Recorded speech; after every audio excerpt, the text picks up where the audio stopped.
Computation of tax. There are two methods for computation of tax. Method 1,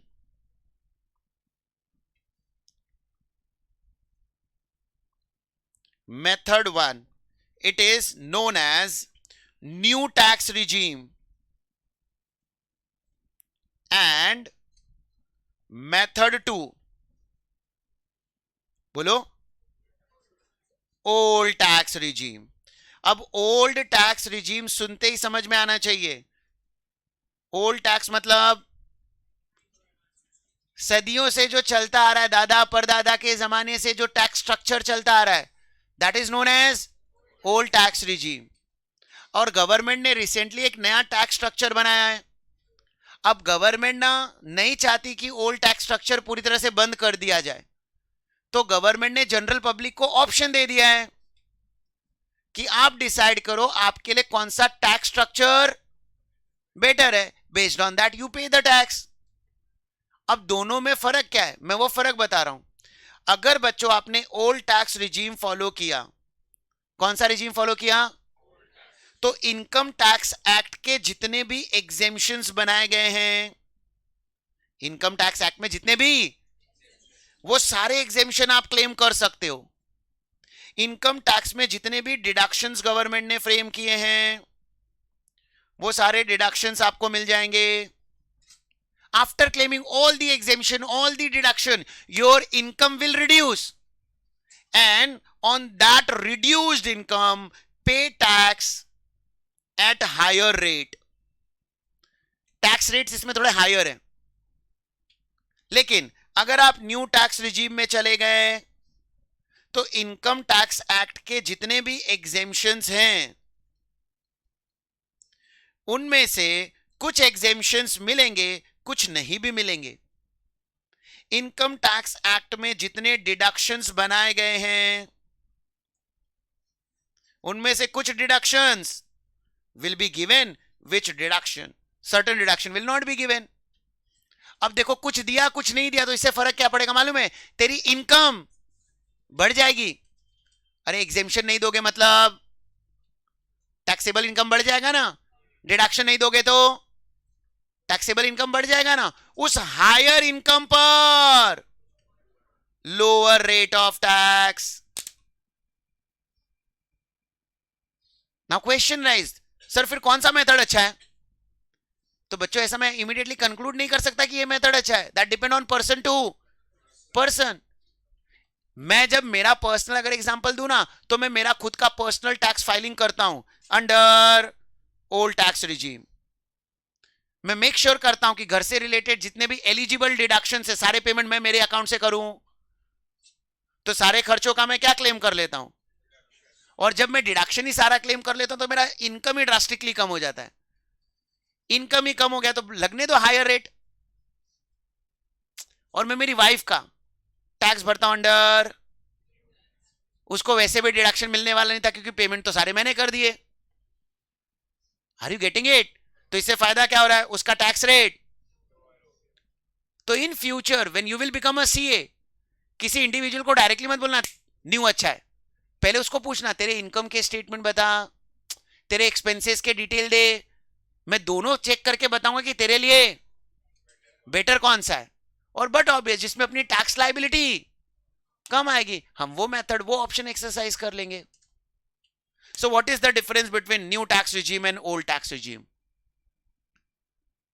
So under old tax regime, you can claim all exemption and all the deductions, all deduction exemptions are allowed. Under new tax regime, certain exemption and deductions are. Now this new tax regime is also known as default tax regime. Default tax regime मतलब by default आप पर ये provision apply कर दिए जाएंगे. लेकिन अगर आपको न्यू टैक्स रिजीम से टैक्स पे नहीं करना है, तो तुम्हें गवर्नमेंट को डिक्लेरेशन देना पड़ेगा. क्या डिक्लेरेशन देना पड़ेगा? That I don't want to pay tax under, so I want to opt out, I want to opt from default tax regime. देखो, मैं अगर कुछ बोल नहीं रहा हूं तो गवर्नमेंट मान लेगी. कि मैं टैक्स भरूंगा under, but I don't want to pay tax under new tax regime, then what? Then I have to give declaration to the government कि भाई मुझे ना न्यू टैक्स में नहीं जाना है, मैं मेरे आप को वहां से निकालना चाहता हूं, opt out from default tax regime. तो अभी जो मैं टैक्स रेट्स वगैरह सिखाने जा रहा हूं ना, पहले मैं आपको ओल्ड टैक्स regime डिटेल में सिखाऊंगा और उसके बाद new tax regime. So under old tax regime, under old tax regime, assessee is liable to pay tax as per slab rate. Assessee is liable to pay tax as per the slab rates are first 2,50,000 is exempt. 2,50,000 तक tax ही नहीं लगता, which is known as basic exemption, which is known as. But बच्चों, if your income exceeds 2,50,000, does not exceed 5 lakh, the rate of tax is only 5%. If your income exceeds 5 lakh, does not exceed 10 lakh, your tax rate is 20%. And if your income exceeds 10 lakh, then the tax rate is 30%. मैं पहले तो कौन सा regime सिखा रहा हूं? Under old tax regime, you are liable to pay tax as per first 2,50,000, 250 to 5 lakh, 5 lakh to 10 lakh, about 10 lakh. बच्चों, but if you are a senior citizen, then in that case government exemption limit increase कर देती है. For them, first 3 lakh is exempt. First 3 lakh to 5 lakh, 5%. 5 lakh to 10 lakh, 20%. Above 10 lakh, 30%. मतलब seniors के लिए exemption limit increase कर दिया गया है 2,50,000 के बदले, बट आगे का slab rate will remain. If a person is a very senior citizen, if a person is a, now what is the difference between senior and very senior? So if the age is 60 year and but does not exceed 80 year, but if age exceeds 80 year, then very senior citizen. Now understand, in income tax, a person will be treated as senior citizen if two conditions are fulfilled. A person will be treated as if two conditions are, condition 1 जो अभी just बताया, क्या कितना होना चाहिए age, plus he should be resident of India, the बुड्ढा should be Indian बुड्ढा, the बुड्ढा शुड बी, इफ अ बुड्ढा इज अ फॉरेन वाला बुड्ढा, एक्स्ट्रा एग्जेम्पशन नहीं मिलेगा. In that case exemption is 250 only. अरे यार, गवर्नमेंट का सिंपल थॉट प्रोसेस है, कोई फॉरेनर बुड्ढा, उसे मुझे क्या लेना देना, मैं उसको क्यों एक्स्ट्रा टैक्स बेनिफिट दूं. लेकिन जिसने जिंदगी भर इंडिया में टैक्स भरा है, उसको बुढ़ापे में भी तो थोड़ा बेनिफिट दे दो भाई. तो उनका exemption limit will be increase from 250 to. पूरे टैक्स सब्जेक्ट में मैं जब भी सीनियर बोलूंगा ना, माइंड में दो थॉट प्रोसेस आना चाहिए, 60 year above plus. Similar to that, very senior के लिए भी दो कंडीशन है, age plus he should be resident of India. The बुड्ढा should be Indian super buddha, Indian super buddha. Age of 80 year plus he should be. For them बच्चों exemption limit is 5 lakh. For them exemption limit is 5 lakh to 10 lakh. The rate of tax will be, and above 10 lakh tax rate is 30%. These are the slab rate, tax rate. Under which regime? Old tax regime. अब exactly ये slab rate का calculation कैसे होता है, तो ये calculation पर हम थोड़ा फोकस करते हैं. से for example, income is 4 lakh, not a senior, not a very senior, income दिया है 4 lakh. तो हम क्या करेंगे, इस 4 लाख में से पहले 2,50,000 पर तो टैक्स ही नहीं भरना है, दिस इज एग्जेम्प्ट इनकम.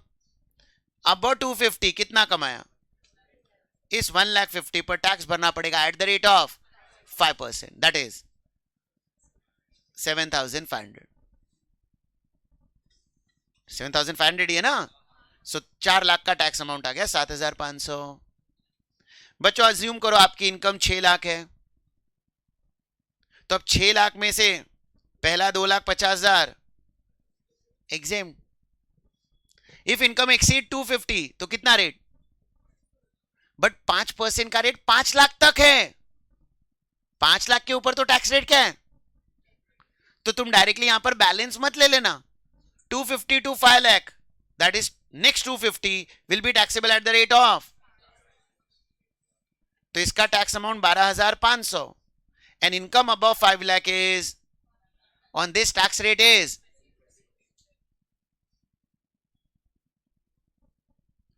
तो टैक्स अमाउंट इज 32,500. समझ में आया? हम डायरेक्टली 2,50,000 से 6 लाख का गैप नहीं ले सकते because 250 to 5 lakh tax rate is above 5 lakh, तो दोनों को अलग अलग करना पड़ेगा. समझो 12 लाख है इनकम, तो 12 लाख इनकम है तो क्या करूं, तो पहले 2,50,000 को एग्जेम्प्ट कर दो. अब डायरेक्टली 2,50,000 और 12 लाख का गैप मत निकालना, क्योंकि 2,50,000 से 5 लाख तक टैक्स रेट क्या है. So on that 250 5% 12,500. 5 लाख से 12 लाख का गैप मत निकालना, क्योंकि 10 लाख के ऊपर टैक्स रेट क्या है, 10 लाख के नीचे टैक्स रेट क्या है, तो वो भी अलग अलग करना पड़ेगा. तो 5 से 10 के बीच में गैप कितना है, इस 5 लाख का टैक्स रेट, और अबव 10 लाख, सो इस टोटल टैक्सेस 172,500. अब जिसको ये ऐसा नहीं समझ में आता, एक दूसरा तरीका बताता हूं. मुझे 0 से 12 लाख तक जाना है और स्लैब वाइज में पहले 250 पर गवर्नमेंट क्या करती है, फिर 250 से 5 लाख तक जाना है, तो कितना इनकम है, इस 2,50,000 पर टैक्स. तो नेक्स्ट 5 से मुझे 10 तक जाना है, तो इस 5 लाख पर रेट ऑफ टैक्सेस, फिर 10 से मुझे 12 तक आना है. Is it clear? इसमें मैंने सीनियर कैटेगरी नहीं लिया है. अगर सीनियर होगा तो यही एग्जेम्पशन लिमिट 250 के बदले 3 लाख हो जाएगा. यस और नो? तो एक काम करो, तुम थोड़े कैलकुलेशन करना ट्राई करो, लास्ट पेज पर पेंसिल से रफली ट्राई करो. मैं कुछ अमाउंट दे रहा हूं.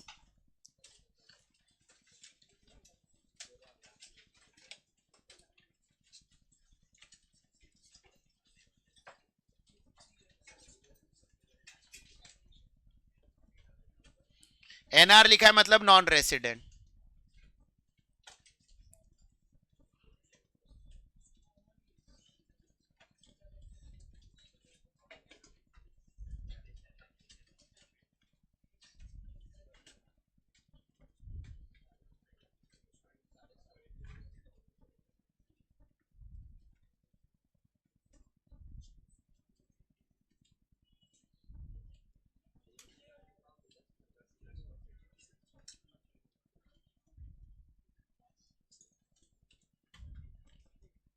एनआर लिखा है मतलब non resident.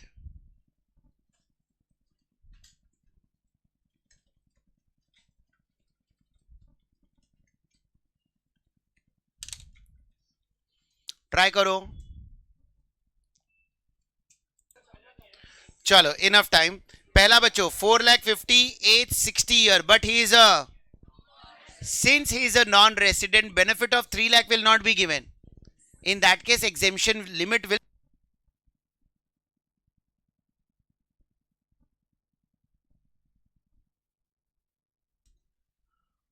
so out of 4,50,000 क्या करेंगे, 2.5 will be exempted and on 2 lakh at the rate of tax amount is 10,000. Second example, 7,50,000 age 65 year and a resident, so he is a senior citizen, so exemption limit will be, so out of 750 3 lakh is exempt. From 3 to 5 lakh, that is on 2 lakh at the rate of above 5 lakh, on this 2,50,000 at the rate of 20%, so tax amount is 60,000. Is it clear? Next 15 lakh age but non-resident, so since he is a non-resident, again not treated as very senior citizen, so exemption limit will be, so out of 15 lakh, first 2,50,000 exempt. Next 2.5, that is 12,500. On next 5 lakh at the rate of, and on balance 5 lakh at the rate of, so his tax will be 2,62,500. Good out.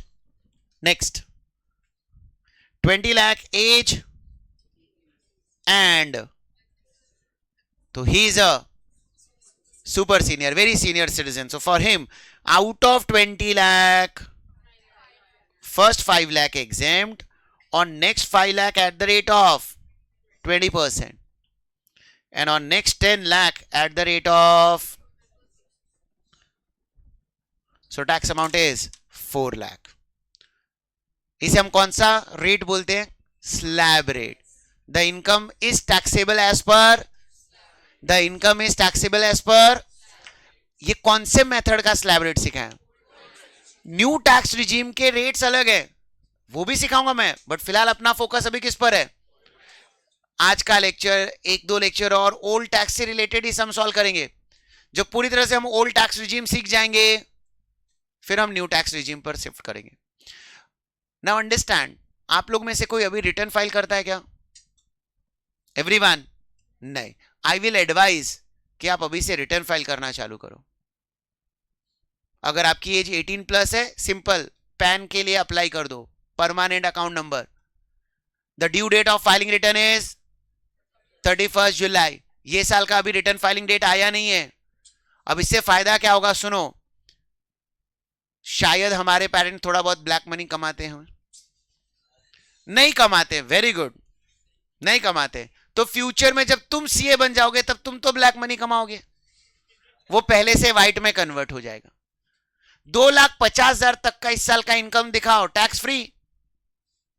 Sir लेकिन कमाया कैसे, ये कैसे बताऊंगा? Tuition of a student of 5th standard, 4th standard, 7th standard. थोड़ा तो knowledge है ना, पढ़ाओ मत, पढ़ाना नहीं है, सिर्फ ऐसा दिखाना है कि मैंने पढ़ाया. और गवर्नमेंट थोड़ी ना वैसे भी तुम जैसे लोगों के पीछे पड़ेगी. 2.5 लाख के पीछे पड़ेगी तो अंबानी जैसे लोग एंजॉय करेंगे. गवर्नमेंट का focus is Ambani Adani type के लोग. अब तुम जैसे लोगों के लिए फायदा क्या है? इनकम दिखाकर एग्जेम्प्ट लेते रहो ना. फायदा बताता हूं. पापा ने 10 लाख से ज्यादा कमाया, किस रेट से टैक्स बोलो? तो समझो 2 लाख पापा ने कमाया 10 लाख के ऊपर, तो 2 लाख का 30%, 60,000. तुम दिखा दो कि तुमने वो कमाया. पापा को बोलो वो कैश में ले लो, और वो इनकम मैं अपनी बुक में दिखा देता हूं, tuition fees collected in cash. Tax भरना पड़ेगा क्या? ब्लैक मनी कन्वर्टेड इनटू, और टैक्स भी नहीं भरना पड़ा. देख तेरा फीस था ना, तेरा फीस था, आधा रिकवर करा दिया आज पहले दिन ही मैंने. पूरे साल भर टैक्स पढ़ेंगे ना तो we will not just read tax, हाँ we will apply the tax. और अभी से टैक्स प्लानिंग करना मैं आपको अलग अलग मेथड सिखाऊंगा इन लीगल वे, कि लीगली हम कितना टैक्स बचा सकते हैं अपनी फैमिली का. उसमें क्या गलत है? अभी 31 जुलाई आया नहीं ना, रिटर्न फाइल करना है अपने को. और मैं मजाक नहीं करूंगा, मैं सीरियसली कोई चीज बताऊंगा. ये tax is practical subject. The more you will use in practical life, easy to sustain in mind. आज पहला लेक्चर है तो आज इतना ही एग्जेम्पशन बताया. 250 का 30%, 75,000 आपके पापा का टैक्स बचा दिया. धीरे धीरे लेक्चर आगे बढ़ने दो, 4-5 लेक्चर में तुम्हारा 4-5 लाख टैक्स बचा दूंगा मैं. तो पापा को बोलना देखो मेरे पूरे साल की फीस तो रिकवर कर दी मैंने. Is it clear? चलो ये क्या पढ़ा है मैंने अब तक? ओल्ड टैक्स रिजीम का स्लैब रेट. बट कुछ ऐसी इनकम होती है जिस पर गवर्नमेंट फ्लैट रेट से टैक्स लेती है, जिस पर स्लैब रेट अप्लाई नहीं होता. मतलब 2 तरीके की इनकम होगी. Either income will be taxable as per, और income will be taxable as. Majority incomes are taxable as per slab rate only. But 4 income है, 4 बोलो बोलो, 4 इनकम है, 4 जिस पर फ्लैट रेट लगता है. One of the example is winning income. Winning from betting, winning from card game, lottery लग गई, केबीसी, उससे कमाया ना तो बच्चों फ्लैट 30% टैक्स लग जाता है. Flat rate 30%। उसमें ऐसा धीरे धीरे करके ऐसा टैक्स बढ़ा वैसा नहीं होता है। तेरा 1 लाख है विनिंग इनकम तो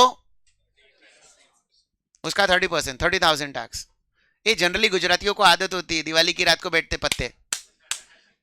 income from card game taxable flat at the rate of 30%। तो अभी 10 रुपए जीतोगे तो बोलना कि यार 30% तो जाएगा, 7 रुपए ही बचेगा।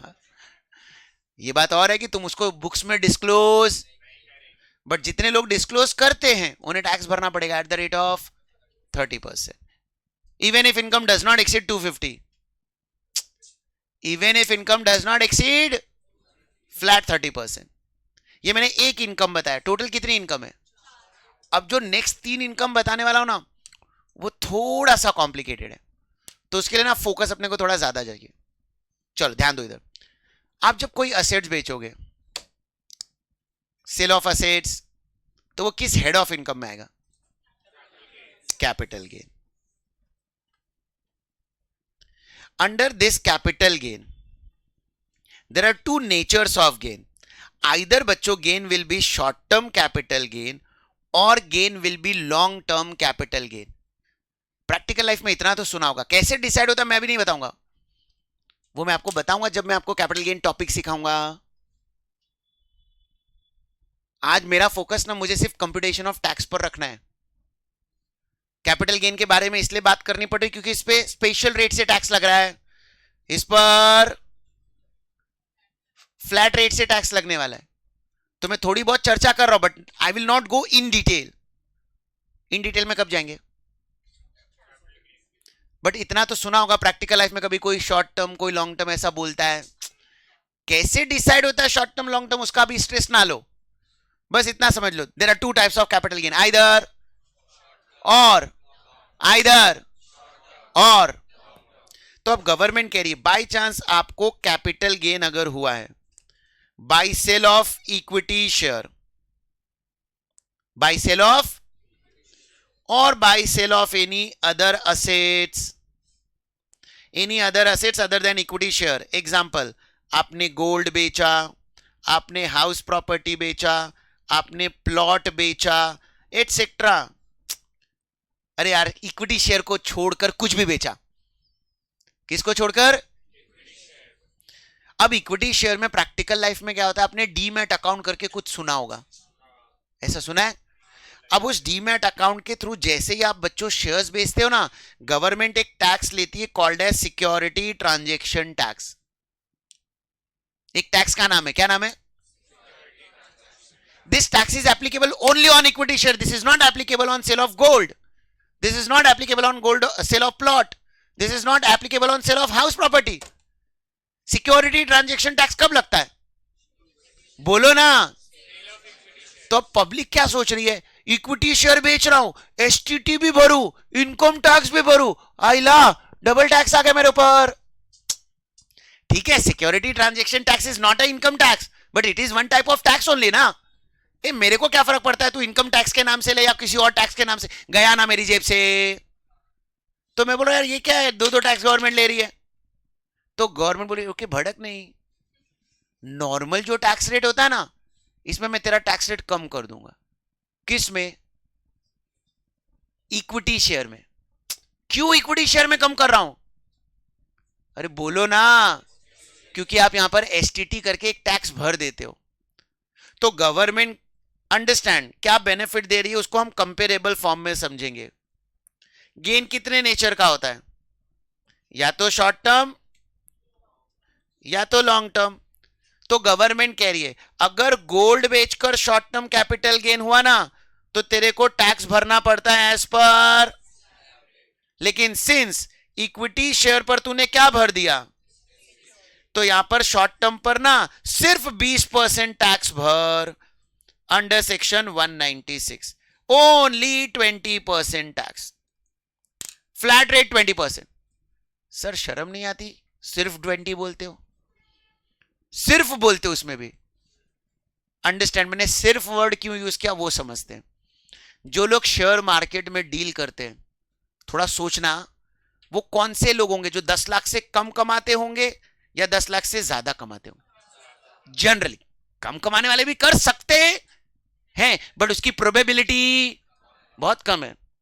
जनरली शेयर मार्केट में कौन इन्वेस्ट करेगा? ये तो 10 लाख से कमाया, 10 लाख से ज्यादा कमाया तो स्लैब रेट में कितना भरना पड़ता? बोल। देख ओनली 20। अभी ओनली वाली फीलिंग आई ना?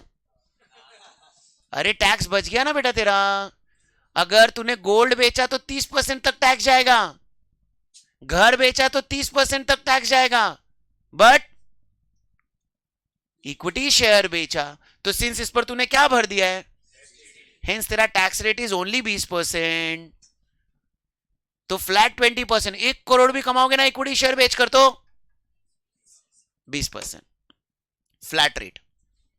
समझा? खत्म नहीं। अब सुन, long term gain, long term gain अगर हुआ तो गवर्नमेंट कहती ना नॉर्मली लॉन्ग टर्म पर हम टैक्स लेंगे at the rate of 12.5% flat under section 197। Government ऐसे ही लॉन्ग टर्म को प्रमोट करी। गवर्नमेंट चाहती कि आप कोई भी एसेट्स खरीदते हो तो उसको लॉन्ग पीरियड के लिए रखो। अगर लॉन्ग पीरियड के लिए रखा ना तो टैक्स बेनिफिट दे दूंगा, स्लैब रेट से टैक्स नहीं लूंगा, फ्लैट 12.5% से लूंगा। यहां पर गवर्नमेंट किस चीज को प्रमोट कर रही है? लॉन्ग टर्म को। कोई एसेट्स को प्रमोट नहीं कर रहा हूं, लॉन्ग टर्म को प्रमोट कर रहा हूं। फिर गोल्ड बेच, घर बेच, प्लॉट बेच, जो बेचना है बेच, 12.5% से टैक्स लगेगा। लेकिन यही अगर तूने इक्विटी शेयर बेचा और कौन सा गेन हुआ, तो गवर्नमेंट कहती इधर ना मैं तेरा पहले 1,25,000 रुपए एग्जेम्प्ट कर दूंगा और फिर टैक्स लगेगा at the rate of 12.5% under section 198। 197 में ये वाला लॉन्ग टर्म है। ये वाले लॉन्ग टर्म और ये वाले लॉन्ग टर्म में अंतर क्या है समझो बच्चों। अगर तुमने इक्विटी शेयर बेचा तो इधर ऑलरेडी क्या भर रहे हो, तो भरा ना एसटीटी। नॉर्मल लॉन्ग टर्म 12.5% से टैक्स लगता है। अब अगर ये भी 12.5% से लगा तो बेनिफिट किधर मिला? ये मैं क्या बोल रही है, समझ में आ रही है? There are two types of long term ना। गोल्ड बेचा तो भी लॉन्ग टर्म हो सकता है, इक्विटी शेयर बेचा गोल्ड पर एसटीटी नहीं लगेगा,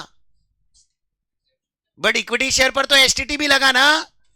तो गोल्ड का tax rate for long term 12 point, but for equity share long term पहले 1,25 का एग्जेम्पशन ले लो फिर 12.5%। तो समझो 2 लाख का इनकम हुआ गोल्ड बेचकर लॉन्ग टर्म, तो 12.5% फ्लैट, 2 लाख का 12.5% 25,000 टैक्स। बट बच्चों इक्विटी शेयर बेचा 2 लाख कमाया लॉन्ग टर्म, तो 2 में से पहले 1,25 माइनस, बचे हुए का 75 का 12.5% टैक्स लगे। Are you getting it?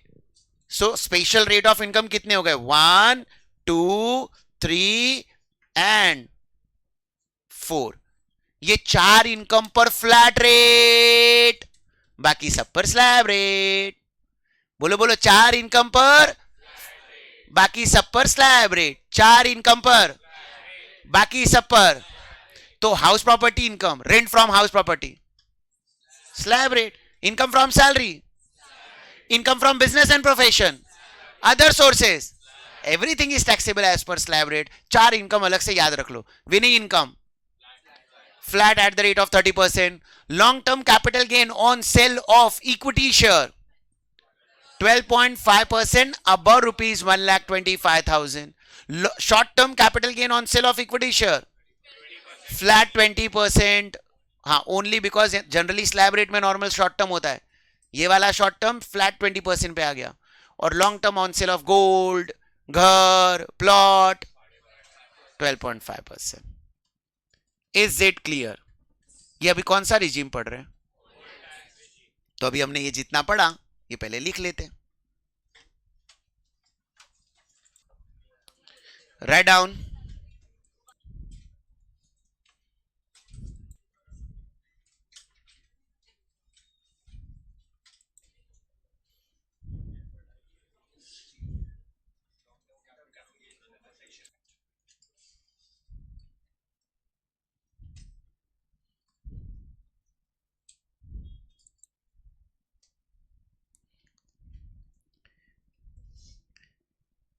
EOF का full form equity oriented fund. It is similar to equity share. अगर बेचोगे तो सिक्योरिटी ट्रांजैक्शन टैक्स उस पर भी लगेगा। हाँ बोलो। 194 subsection 1 for casual income, section number 194 subsection 1। सो यहां पर अपने ये टैक्स रेट्स बेसिक खत्म हो गए। स्लैब रेट क्या है और फ्लैट रेट क्या है?